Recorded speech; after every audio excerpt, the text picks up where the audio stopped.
We'll have been married for a year next month on August 12th. Yep. Yep. We didn't start with our names. Cecil Clay, Cecilclay. He spells it all the time. Rhonda and I, we've been married 32 years. We'll be married 24 years. Kidding now? 11 years. 11 years Sunday. On Sunday. She's awful with directions, and I'll tell her, why didn't you turn right there? And Why can't you see it the way that I do? And I'm like, think logically. She's addicted to her iPhone. At our wedding, while I was getting ready, he gave me a frozen turkey. You're just being dramatic. Marriage is tough. It is not easy.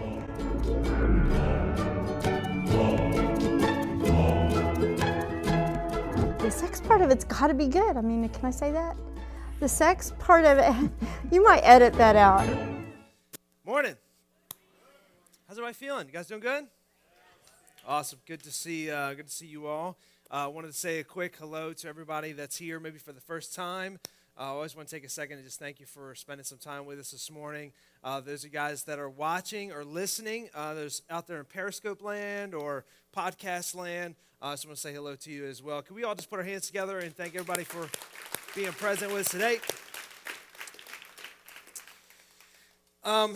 Let me just jump right in this morning. Historically, Christians aren't the best at having fun. Does anybody know a boring Christian? Like when they started believing in Jesus, like they just stopped doing anything fun. I don't know if I could do that. It just feels like too much fun, and that might be sin. Like I just got to walk away. Christians historically just aren't the best at being fun people.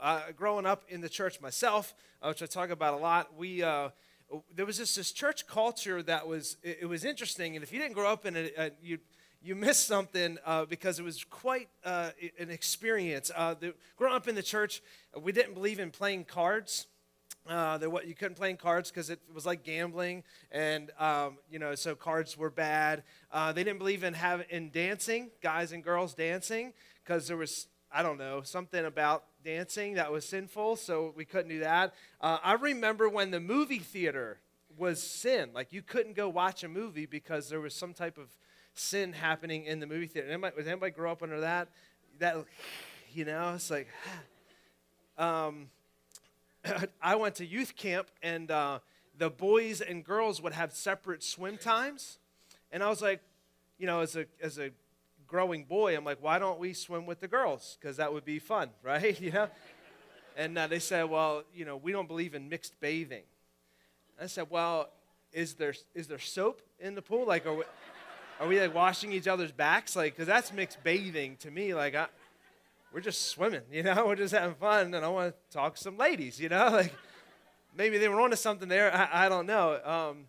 And especially when it came down to the church's stance on sex, it was just like, no, stop, don't. That was pretty much the extent of the church's stance on having sex. And then when they would tell you to not have sex until you got married, then after you got married, there was pretty much nothing else added to the conversation after that, So you walk into a marriage relationship, and all of your education was given to you outside the church. And everything up until then was just, no, don't do that, stop, it's bad, sin, just don't think about it, don't look at it, don't anything. And you're thinking, wow, this is pretty lame, I feel like this should be much more fun than it actually is. Life should be fun. And if we really believe what Scripture tells us, that if we're following the God that created all of this stuff, the one who created all of these things for us to enjoy, Christians should really be the ones having the most fun, right? Or the best fun. If we're connected to this God who created the things for us to enjoy, why aren't Christians having the most fun? Instead, we're the most boring group of people that walked around the face of the world, and people are like, hey, you want to go have some fun? No, I can't. I'm a Christian. I can't do that. I don't think that is the way things should be, right? Do you think that? No, I don't think so. We've been in a series, we've been talking about relationships, and we've called this series From This Day Forward. And the question that we have been tackling is this: are great marriages possible? And this isn't just directed at couples, it's directed to singles and people in all different stages of life. And so this is a question we've been asking: are they possible? And the answer we've been given is yes, they're possible. They're just not probable. Because it's really easy to fall out of love with someone. I don't really agree with that term or that verbiage, but we all know what that means, right? If you just stop putting effort in, two people will eventually just grow apart. It's really easy to do that. It's very difficult to make a marriage work and make it great forever. It's really difficult to do that. So great marriages are possible, but they're just not probable. How do we improve our odds? We've been looking at 5 commitments that will help us improve our odds of having a great relationship now or in the future. And these actually come in the form of 5 commitments that will fail-proof our marriage. A couple weeks ago, we started at the top. Number 1, the first commitment we looked at was to seek God.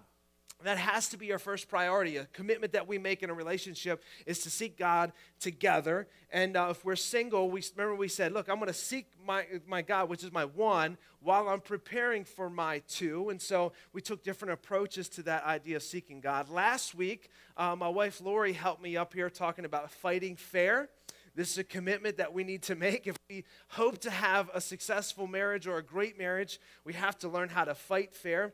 Today, we're going to be looking at commitment number 3, a commitment to have fun.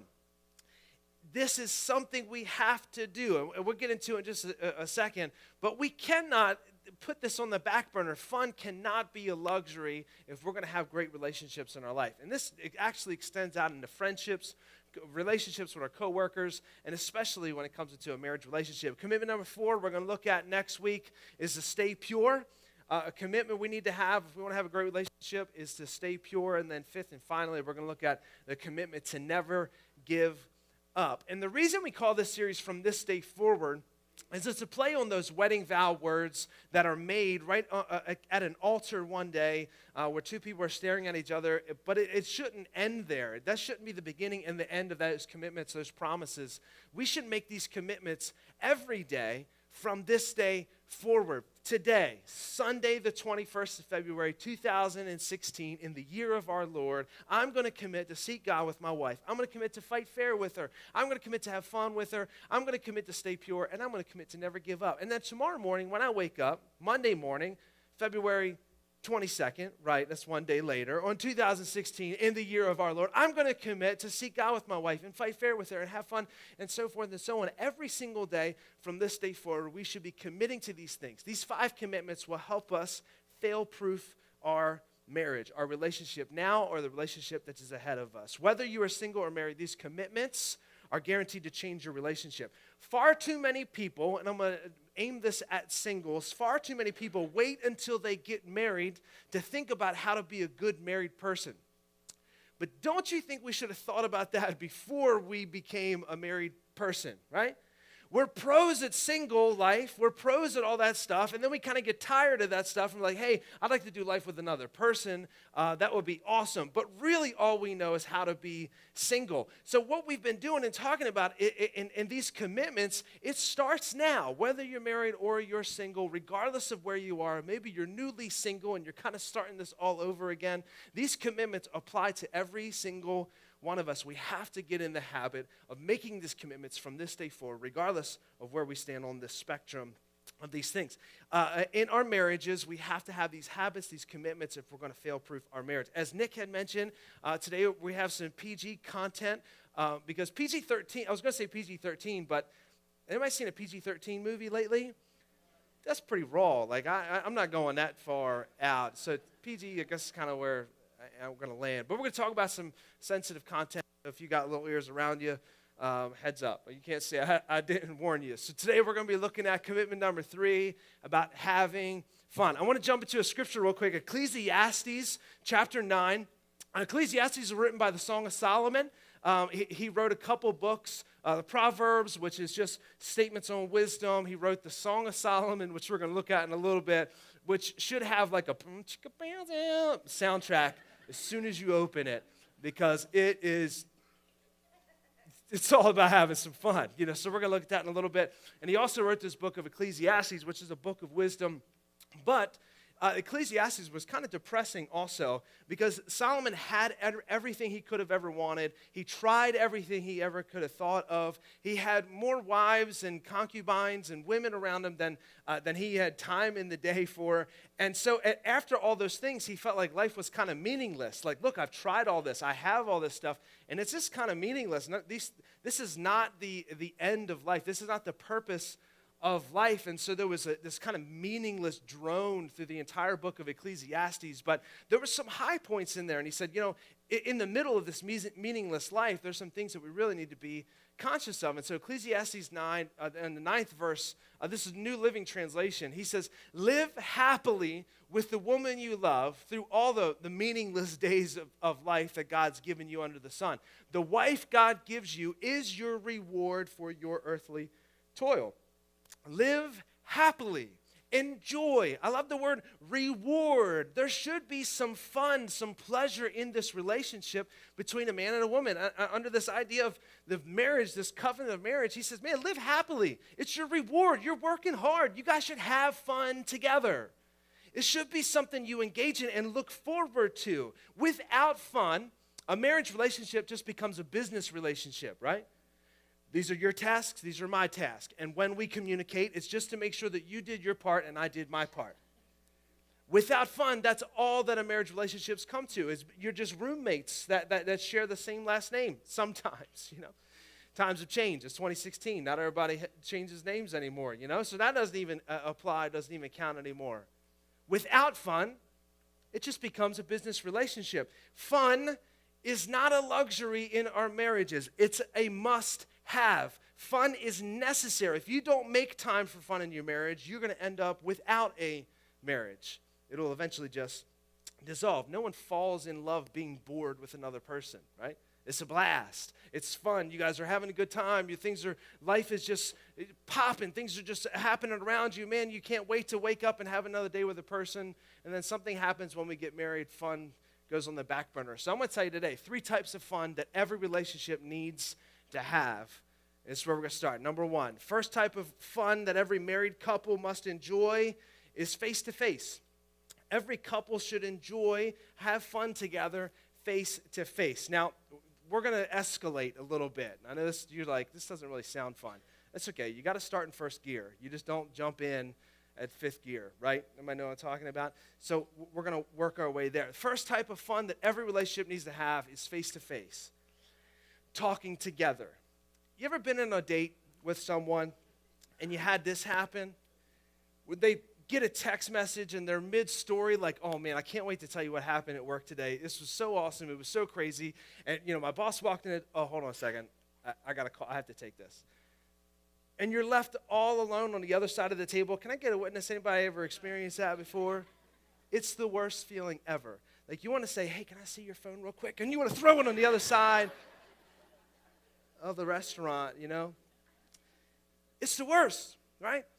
This should be a time where there's distraction-free communication, where you get to just look at each other's eyes and have fun together.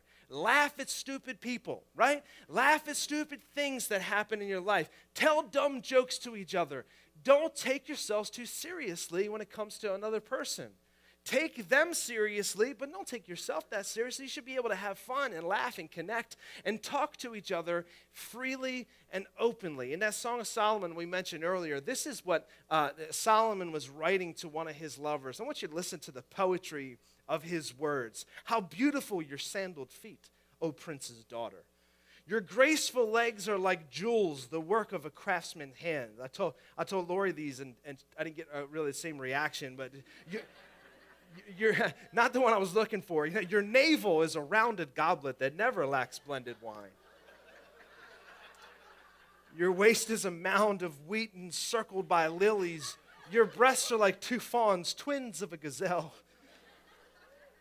Your neck is an ivory tower. She's like, what'd you say about my neck? Your eyes are like the pools of Heshbon by the gate of Bath Rabbim.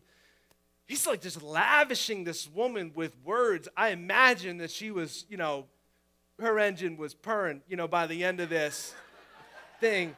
Doesn't mean the same to us, but you can imagine what was happening. he looked her in the face and he spoke these words to her. He was having fun with the words that he could come up with to lavish her, you know. Let me share this. A couple years ago, I was stressed out. Things were just kind of falling apart around me. I was burned out. And it was one of those days I came home. I really didn't even look anybody in the eye. I just went into my room, and I just put the covers over my head and just said, I just want to start over. Like, I'm done today. I'm done with today. And Lori's like, okay. Something you want to tell me? I'm like, no, I don't want to talk. It wasn't one thing in particular. It was just life sucked at that moment, you know, and I was just done. So I went, laid down, and I woke up the next morning, and there was these Post-it notes all over the bathroom window. And it had all these lovely things that Lori thought about me. And it was like, you're a great father and a great husband, and, you know, there was some things in there I can't share with you guys. Particularly, but it was like, 15, 20 Post-it notes up there, and I kept them up there. It had to be 6 months. And every day I get out of the shower, a new one would fall off because it's the heat on the mirror, you know. I'm like, oh, dang, that was a good one. And I said, all right, okay. Eventually, I had to, like, take them all off, you know, but the words that she put together just filled me up. And every day when I would get out of the shower and I look in the mirror, before I looked at myself, I would see these awesome words that she was showering me with, you know. Last week was Valentine's Day, and Lori had just finished her chemo, and so she was like, hey, we're probably not going to be able to do anything. I'm not really going to have any energy. And so as a guy, I was like, cool, I don't need to plan anything. Is that what you're saying? She's like, yeah, just some flowers and a card or something like that. I was like, okay, easy enough. I can do that. And I didn't even really have them the morning when we got up. I'd look at it as like a total guy move. Like, I can just buy them on the way home. Like, I have 24 hours to actually give her these flowers and a card, and it's technically still Valentine's Day, right? You know, just a guy move. Don't do that. I hope you didn't do that last week. That usually doesn't go well. Anyway, afternoon, I leave church, and I go and I pick up some flowers, and I get a card. And while I'm standing in the aisle looking at all these other guys that did the same stupid thing, and the cards that are left, and I sat there for a moment. I was trying to pick out the perfect card, and, you know, the shelves are just barren. There's only a few of them left. And I'm standing there thinking about all the things that we have been through this past year and a half. And I thought, you know what? Out of all the cancer stuff and scares, I was like, man, I may not ever get another Valentine's Day. Like, what if this was the last Valentine's Day I had? How would I treat it? Yeah, I'm a jerk. That's why I was standing there thinking, I'm an idiot, you know? And then I was stepping back and thinking, okay, aside from all the stuff that Lori had gone through and sickness and everything, none of us are promised another Valentine's Day. And so I thought, you know, all these years, 13 Valentine's Day we've been married together, I used to think, hey, it's Valentine's Day, I have to get Lori something. That's just the rule, right? But as I'm standing there in the aisle with a card in my hand and I'm, you know, weeping like a little baby, I'm thinking, you know what? I get to show her how much I love her today. I get to tell her how much she means to me today. I'm not promised another Valentine's Day, so you know what? I should take advantage of it all 365 days of the year, but you know what? Today, I get to do it. I'm going to take advantage of it, and I'm going to tell her. So I wrote it in the card. I said, you know, I apologize for the last 12 Valentine's Day where I just didn't get it. Call me slow, but I just didn't understand. I thought it was something I had to do. You know, it's actually something I get to do. And so I was like, you know what? Next Sunday, we said we're going to celebrate Valentine's Day today instead of last week. And I planned it out. I was like, you know what? When she wakes up, I want her to walk in the bathroom and be showered with words of love on the mirror. And so I took Post-it notes out, and I tried to remember all the cool things that she said and just turn them around. And I couldn't remember them, and I couldn't find them in my phone. You know, like, come on, photos, you know. And so I just had to stand there and think heartfelt words about her. And I could have filled up 10 mirrors with all the stuff that I thought about her. This is a particular type of fun that we often neglect when it comes to relationships. Like, guys, we're in this, like, hunter-gatherer thing, and, you know, I won the prize, and so now I really don't need to work for it anymore. No. That's not how this thing goes. We should be committing to having fun with our words together. Solomon went and lavished this woman with these words and showered her with these words to show her, to tell her how much she meant to him. So here's a question. When have you made time to communicate with your significant other distraction-free? Distraction-free. Put the phone down and show her, get her attention. And wives, doing the same the other way. When's the time you've committed, you've planned out to have fun with your words, with your man? So that's the first type of fun we need to have together is face-to-face. Second type of fun we need to have together is side-by-side. Side-by-side type of fun. This is going and doing stuff together, whether it's shopping or sports or recreational activities or going to see some live music show or painting together or cooking together, going grocery shopping. Is there a couple in here? I just want to poll real quick. Is there a couple that enjoys grocery shopping together? Is that a one-person sport? Oh, we got a few over here. Okay. Let's see if it was single player or not. No. Okay. Yeah, me and Lori don't do that together because we end up buying way too much stuff. It just gets bad. I'm like, just let me go or you go, and if not, it gets crazy. Song of Solomon, chapter 7.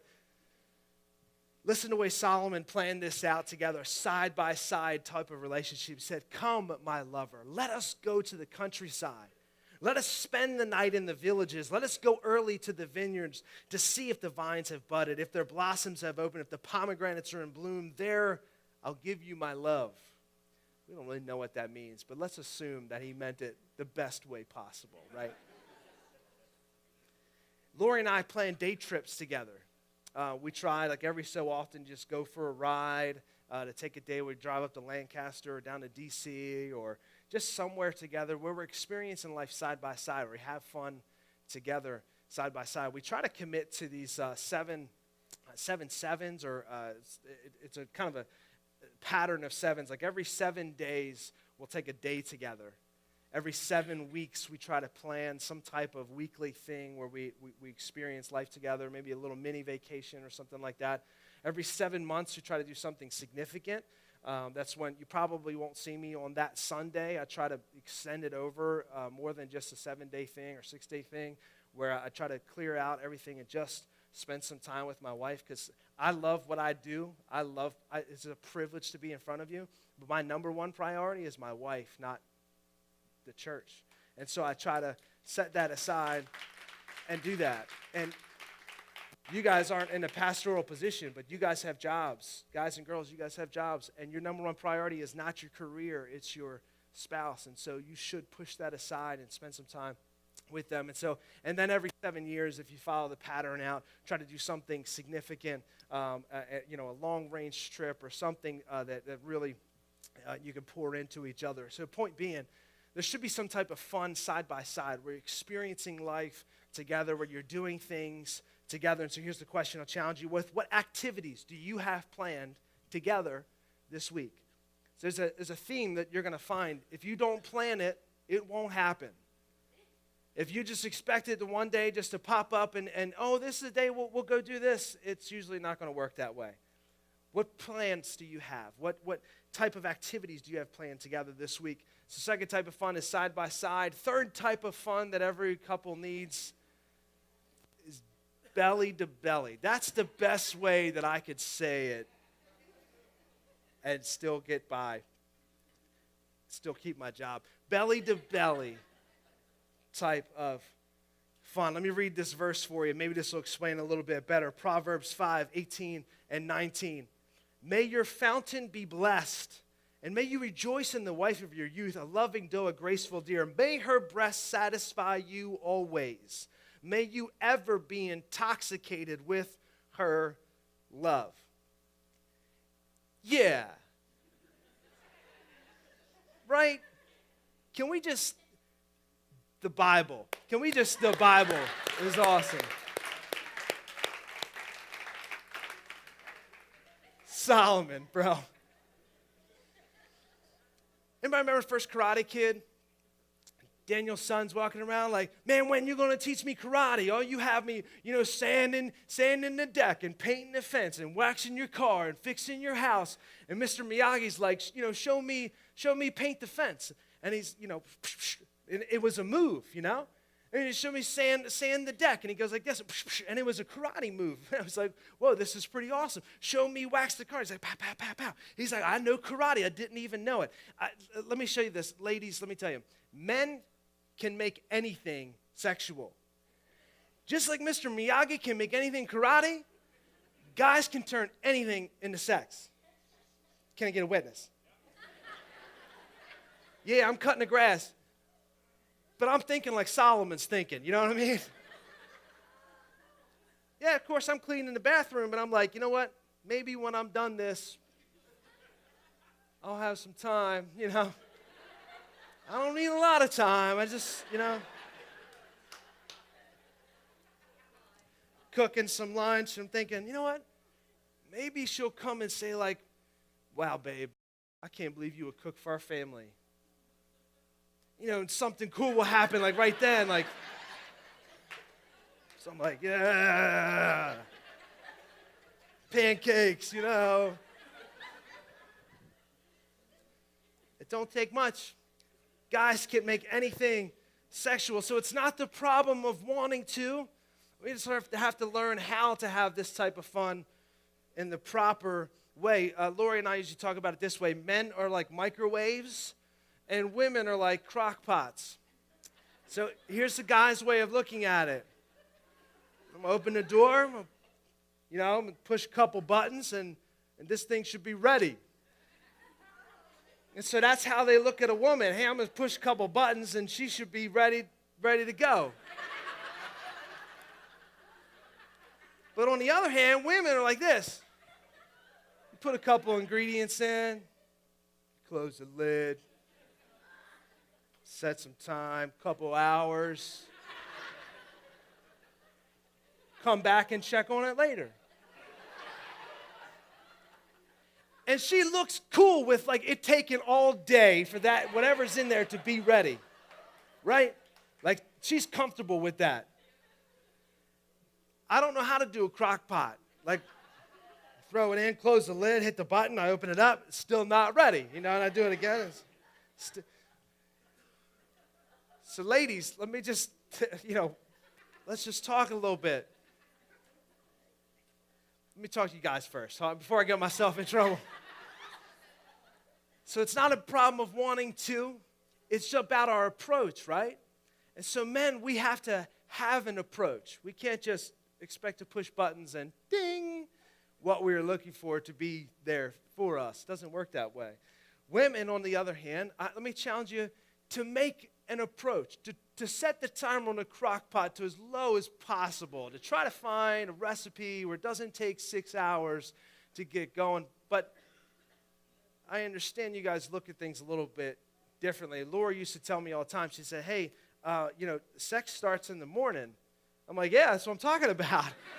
And like, it's lunchtime, and there's dinner time, and there's snacks, and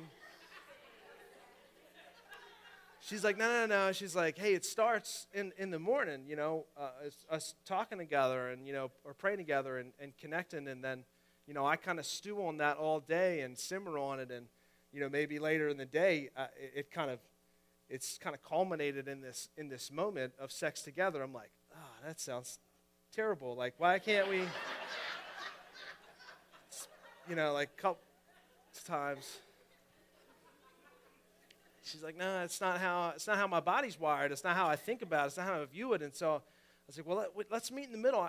Let me change the way I think about it and change my approach so it's not just a microwave type of thing. And, and can you meet me in the middle also and make an approach this way so it's not always a one-directional thing. Sex is a gift to us. And I would challenge you guys this way, and ladies, women, you must understand, as a wife, you are your husband's only legitimate way of finding sexual fulfillment. And that's a very heavy burden that you guys have to bear. You are your husband's only legitimate way of finding sexual fulfillment. And so you must own that. And that might change the way you approach. I can't change your DNA and how you're created and how you're wired, and that's okay to celebrate each other, but understand that you are your husband's only legitimate way of finding sexual fulfillment. Sex is a gift from God to us, and it's a gift for us to enjoy in the proper context. Think about this. God created you with taste buds on your tongue to enjoy fantastic food. How awesome is that, right?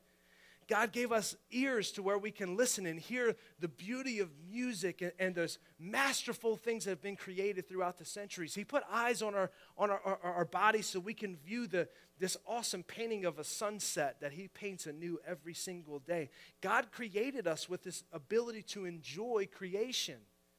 So far too long as Christians, we've taken this pious way of sex and enjoying things and said, no, I can't have too much enjoyment because it feels like sin. Well, it's because we're viewing God's creation in the wrong context. Sex is a gift from God for us to enjoy, but it has to be done in the right context. If I bought you a gift for Christmas and it was a chainsaw, and you said, wow, this is a great chainsaw, but you've been trying to floss with it, it's not the gift's fault.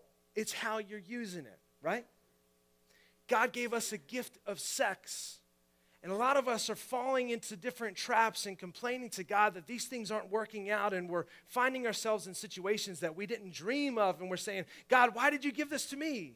Why would you cause me to want these things? It's not the gift's fault. It's how we're using it that may be in error.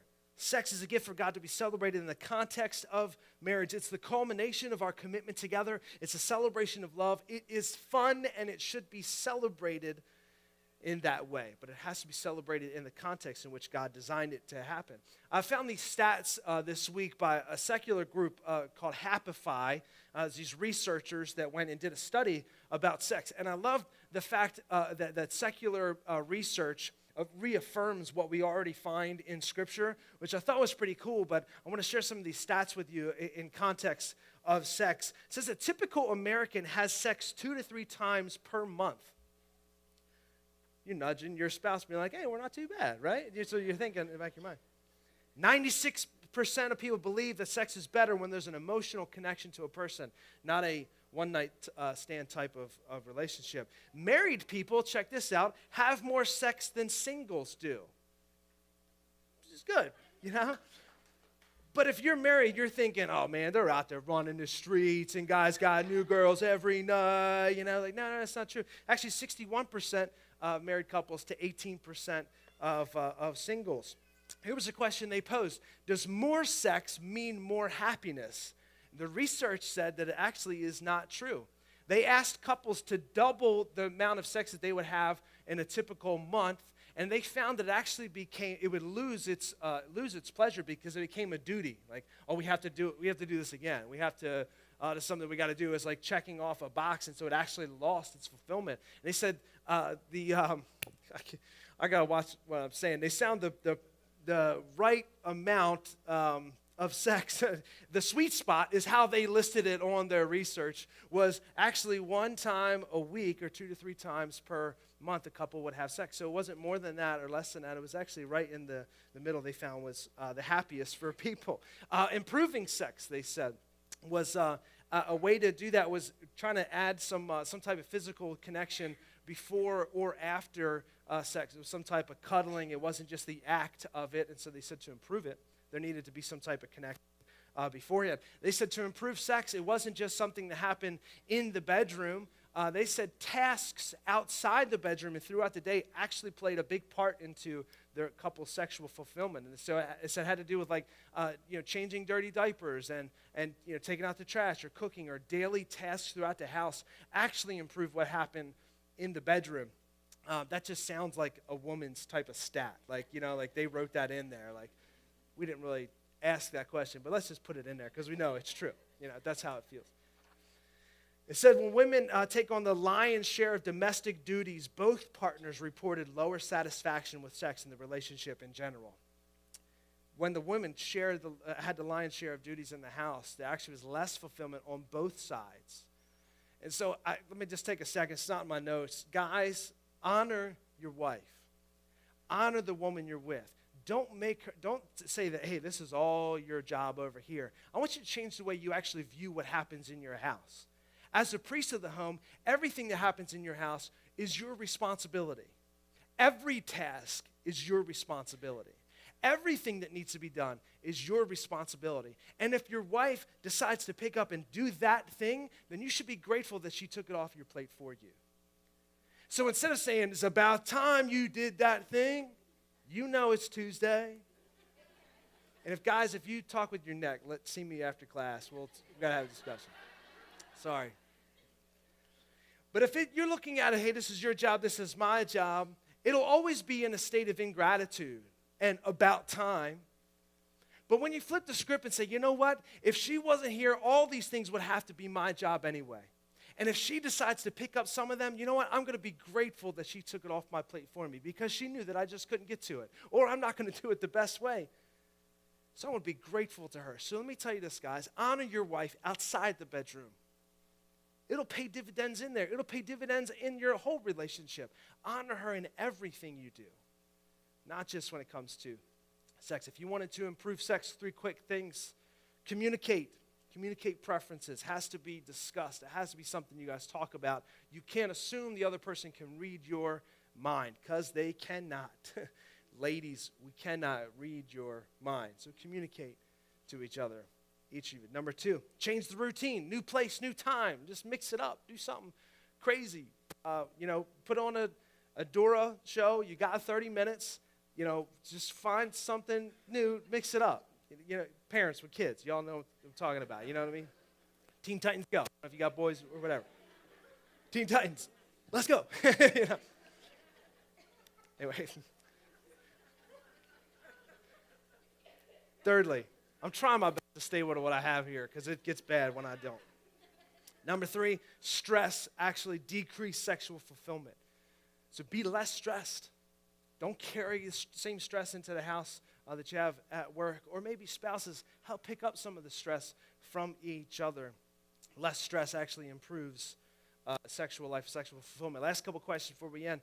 What happens when you don't feel like it? What happens when emotions aren't involved? And so I'm going to go back to fun in general. Face-to-face fun, side-by-side fun, intimate sexual fun. What happens when I don't feel like it? Well, let me tell you this. Choose, and feelings will come behind. Emotions are a terrible master, but great servant. A lot of us are led by our emotions and our feelings, and our choices come behind. Choices should lead, and feelings will follow. So when you don't feel like it, let choices lead and let feelings come behind. Love is not a feeling that you choose. Love is a choice that you make that you feel. Everybody understand that? We mentioned it last week, but I just want to reiterate that. Love is not a feeling that you choose. Love is a choice that you make that you feel. Everybody understand that? Let's just say it one more time because I think we get this wrong a lot. Love is not a feeling that you choose, but it's a choice that you make that you feel. And so choose first, and feelings will follow. Maybe you're looking at your spouse and be like, man, Pastor Chris, you don't even know. 13 years is nothing. We've been together 40 years, 50 years. We've been together so long. I've been married longer than I was single. I mean, things have changed. We don't have fun face-to-face anymore. We don't have fun side-by-side anymore. We don't have fun in a sexual way any longer. Let me tell you this. Choose first. Choose to find a way to mix up face-to-face fun and side-by-side fun. Maybe it's time to try something new. Choose first. Feelings will follow. When you see grass that's greener elsewhere, let it be a reminder to choose and water your own grass. If you want what you once had, then you have to do what you once did. And so, second on romance. Romance is not always flowers and candles and cards. Romance is that unexpected treat. It might be through service, it might be through a gift, it might be through time, it might be through words. But when it's unexpected, it becomes romantic. Unexpected takes the normal and turns it into a romantic thing. Romance should be a part of what we do. Message to parents before we wrap up this topic. Parents, let your children know that you are sexually attracted to your spouse, their mother, their father. Parents, you have to let your children know. Don't tell them, like, hey, I think your dad's sexy. Like, that might be weird. Or, me and your mom still get it on, right? Like, that. Don't say that. Because it's like, they don't want to hear that. My mom's down here, so I'm going to not share any stories. I won't share any stories. Love you, Mom. Yeah, you went like that, yeah. Kids need to know what a healthy sex life looks like. in a marriage.